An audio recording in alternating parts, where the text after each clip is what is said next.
BSSS Rhythm. BSSS Rhythm. BSSS Rhythm.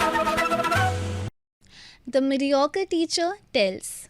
The good teacher explains. The superior teacher demonstrates. And the great teacher inspires.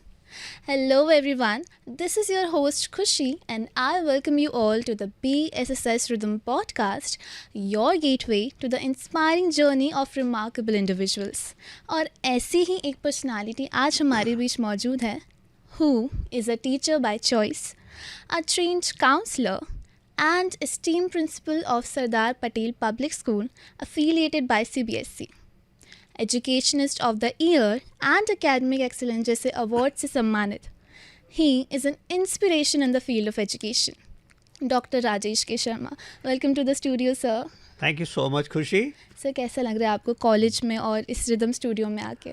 मैं बहुत खुश हूँ खुशी से मिलके और खुशी आने में बातचीत करने में और अच्छा लग रहा है. Sir thank you so much कि आप अपना कीमती वक्त निकाल के आए and I am truly grateful for your presence. Thank you so much. Absolutely honour is mine. Thank you sir. Well sir, आपकी इस अमेजिंग सी जर्नी में आपने कई सारे रिमार्केबल माइलस्टोन्स अचीव करे हैं, including the computer literacy award from APJ Abdul Kalam, जो कि बहुत बड़ी बात है. तो मैं आपसे पूछना चाहूँगी कि आपने अपनी जर्नी की शुरुआत कैसे करी? एक्चुअली मेरी जर्नी की शुरुआत खुशी ऐसे हुई कि मैंने करीब 16 साल एयरफोर्स में एज एन इलेक्ट्रॉनिक्स इंजीनियर काम किया हुआ है. ओके. और वहाँ पे रहते हुए मुझे इंटरेस्ट बना ह्यूमन बिहेवियर में, तो फिर मैंने साइकोलॉजी पढ़ना शुरू किया साथ के साथ, और उसमें फिर मैंने मास्टर्स डिग्री की और PhD भी की. और PhD करने के बाद फिर मैंने देखा कि हमारे देश को एक अच्छे क्वालिटी लीडर्स की ज़रूरत है, which can be prepared in school. So then I joined Air Force School Gwalior as a counselor and psychology teacher. Okay. And that is what I became a teacher by choice. Okay. Yes sir. And during that time I could counsel the children, I could motivate them, inspire. So that really gave me a very good motivation. Then after that I could guide some of the students for getting selected in NDA. Then I got a chance to be the principal of APS Bhopal. So in 2004, I joined as principal of Army Public School Bhopal. Okay. And then since then I am as a principal of CBSE, and it has been absolutely rewarding journey. I have had very, very fantastic, and I always feel lucky to be in this field. That's amazing, sir. And your passion for teaching is truly amazing. Yeah. So, sir, my next question is, what do you find most rewarding about your work? First of all, I would say the best reward is you are always young with the young children. That's true. Plus, always you can feel the pulse of the generation. So with these 25 years plus, I could see so many generations, and then be in touch with them. Plus mentoring them, inspiring them, motivating them, talking to them is always, every day becomes so fruitful. You feel at least you are doing something good for the society, for the children, for the leaders of tomorrow. And that has always been my, passion to do it. Okay, that's amazing, sir. Well, इतनी amazing journey में I guess आपने कई challenges भी face करे होंगे, तो क्यों ना आप उन चैलेंजेस के बारे में हमारे लिसनर्स को कुछ बताएं और उनको आपने कैसे ओवरकम करा? चैलेंजेस की बात करें तो सबसे पहले मैं आपको बताता हूँ कि जैसे आर्मी पब्लिक स्कूल ज्वाइन किया मैंने, उस टाइम पे स्मार्ट क्लास और इन सब का एक नया ट्रेंड शुरू हुआ था. तो वहाँ पे स्मार्ट, अब उसके लिए इतना पैसा नहीं था, तो वो एक अपने आप में चैलेंज था। तो वो करने के लिए हमने क्या किया, हमने 29 इंच के टेलीविज़न लगाए क्लासरूम में, ओके। और उस टेलीविज़न को हमने कंप्यूटर से जोड़ा, सीपीयू से। तो कंप्यूटर से ऑपरेट करते थे और वीडियो क्लासेस चलती थी 29 इंच टेलीविज़न पे। और वही एक राज था कि आर्मी पब्लिक स्कूल को जो कंप्यूटर लिटरेसी अवार्ड मिला, and I was so honoured to meet doctor APJ Abdul Kalam in person in Vigyan Bhavan. So that's amazing. Like it's a very big opportunity, right? Of course. Even you will be surprised. My commander told me, Rajesh, I have not met the President of India and you have met. Sir अपने आप में ही काफ़ी बड़ी बात है ये तो। Sir आप एक ग्रेट टीचर होने के साथ साथ एक बहुत अच्छे काउंसलर भी हैं। तो आप स्टूडेंट्स को उनके स्ट्रेस को मैनेज करने के लिए कोई एडवाइस देना चाहें? मैं बच्चों को केवल एक ही बात कहता हूँ कि सबसे पहली ज़रूरत, आपको किसी और से कंपेयर अपने को नहीं करना है। Okay. You should only compare to yourself. And I always tell them, you should be, being better every day than what you were yesterday. Because that will give you the great success in life. हम किसी दूसरे से क्यों compare, बिल्कुल नहीं करने की ज़रूरत है किसी से। कल मैंने जो किया, आज मैं उससे थोड़ा सा आगे, मैं कह रहा हूँ बिल्कुल आधा इंच तो आगे चलूँ एक, तो वो जो चीज़ें हैं वो हमेशा काम देती हैं। हाँ, तो बच्चों को मैं वही बोलता हूँ, आपको टेंशन में मत आइए, आप कल क्या थे उससे थोड़ा सा अच्छा। मतलब हमें अपने आप से कंपेयर करना चाहिए, ना और कि किसी और से करने की ज़रूरत नहीं है आपको। Right sir. Okay. So sir जैसे आजकल के बच्चों में काफ़ी स्ट्रेस हो रहा है, तो उसका आपने एडवाइस तो दिया है, बट एक रीज़न जो मुझे लगता है वो प्रोक्रास्टिनेशन भी होता है, जो कि बच्चे तो करते हैं और आई गेस जॉब में जो जॉब कर रहे होते हैं वो भी करते हैं। तो उस चीज़ से हम कैसे बच सकते हैं, उसे ओवरकम कैसे करें? एक बहुत अच्छी बात, जिम रॉन करके एक बहुत लीडरशिप कोच हैं अमेरिका के। ओके। तो उनकी एक एडवाइस है, बोला swallow the frog in the morning. Okay. तो उसका कहने का मतलब क्या है? उसका कहने का मतलब ये है कि जो आप मेढक को निगल नहीं सकती ना, सबसे डिफिकल्ट काम है। राइट। तो इसलिए वो क्या एडवाइस दे रहा है कि बोला जो सबसे डिफिकल्ट आपको काम करना है उस दिन, सबसे पहले वो करो। ओके। तो आपको जो बाद में करेंगे, बाद में करने का सिस्टम ही नहीं आएगा। क्योंकि देखिए, हम क्यों किसी चीज़ को कल पे टालते हैं? अरे यार आज थोड़ा मुश्किल लग रहा है, कल कर दूंगा। अरे पहले मुश्किल को ही करो ना। राइट। कल वाली बात ही क्यों करनी है? Right sir. और हमारे यहाँ तो वो बहुत पहले से कहावत भी है, काल करे सो आज कर, आज करे सो अब, पल में परले होएगी बहुरी करेगो कब।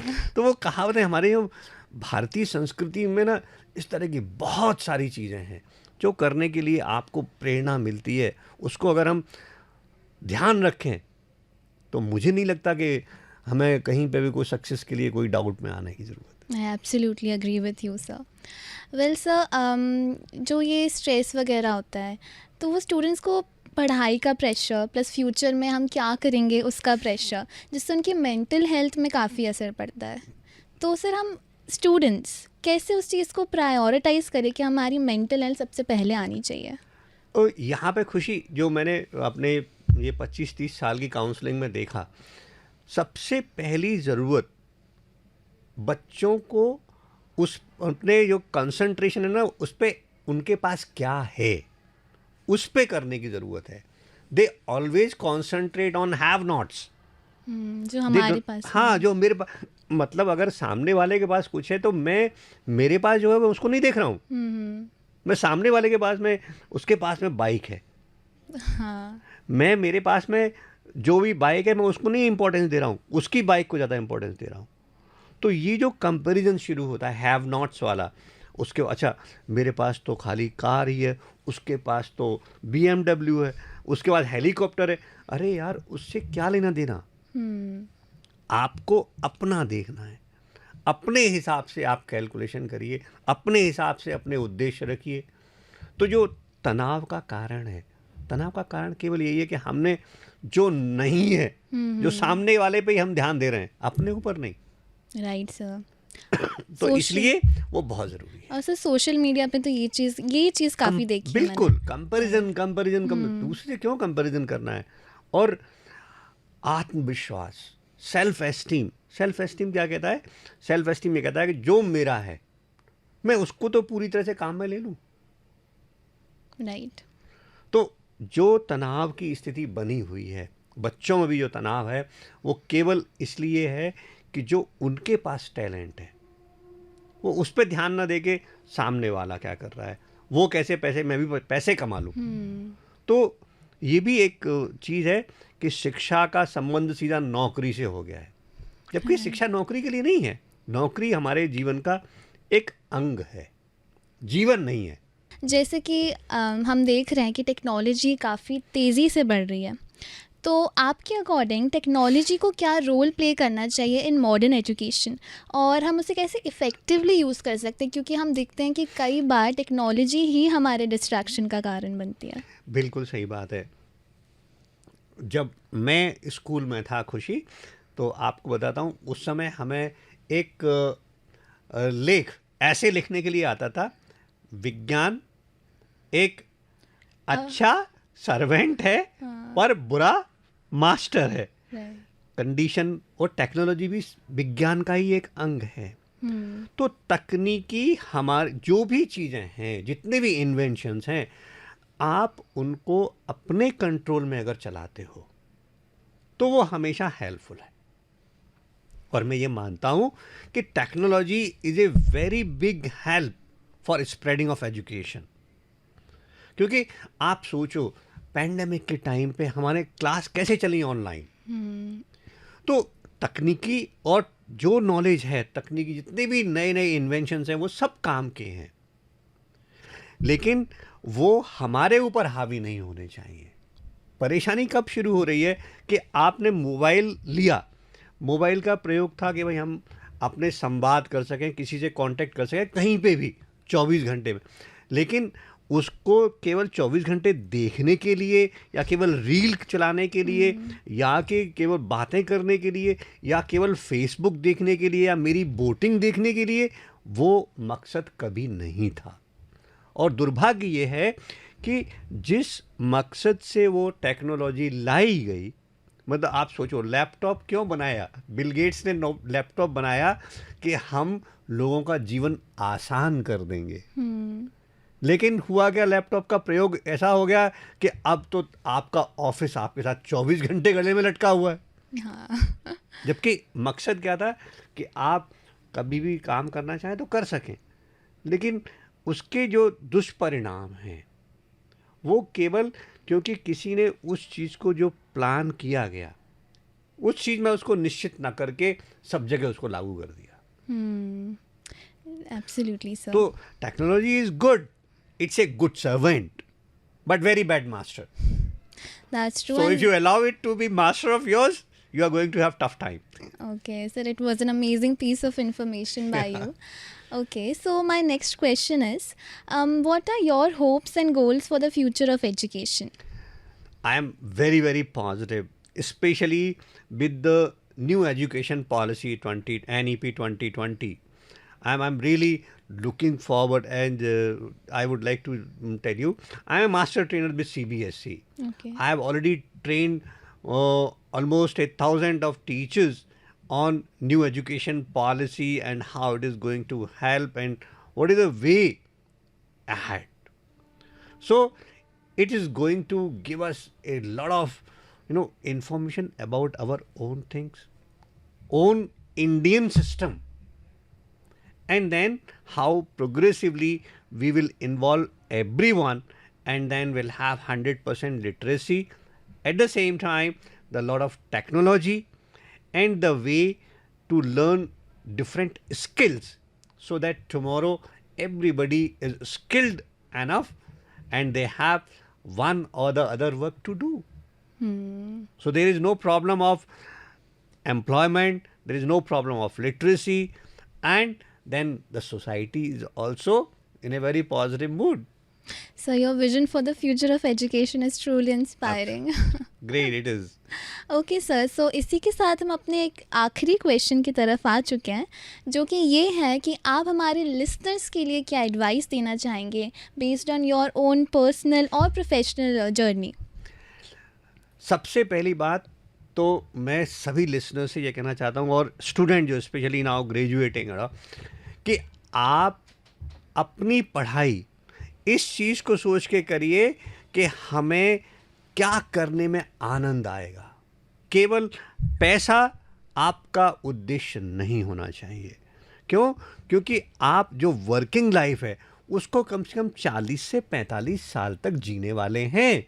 तो अगर वो आपके मनपसंद काम नहीं है तो आप वो बिल्कुल मत करिए. ओके. और उस आनंद को, क्योंकि तभी आप पैशनेट होना ना बहुत ज़रूरी है. That's true. तो इसलिए मेंटल हेल्थ के लिए भी, फाइनेंशियल हेल्थ के लिए भी, सोशल हेल्थ के लिए भी मेरा कहना वही है कि आप वो करो जिसमें आपको आनंद आए.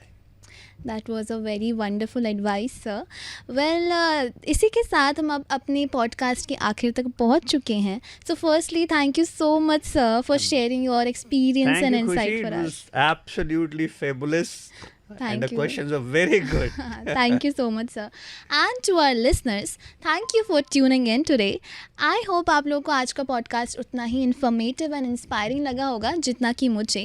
अभी तक के लिए तो बस इतना ही. फिर मिलूंगे आपसे एक नई पर्सनालिटी एंड उनकी इंस्पायरिंग स्टोरीज के साथ.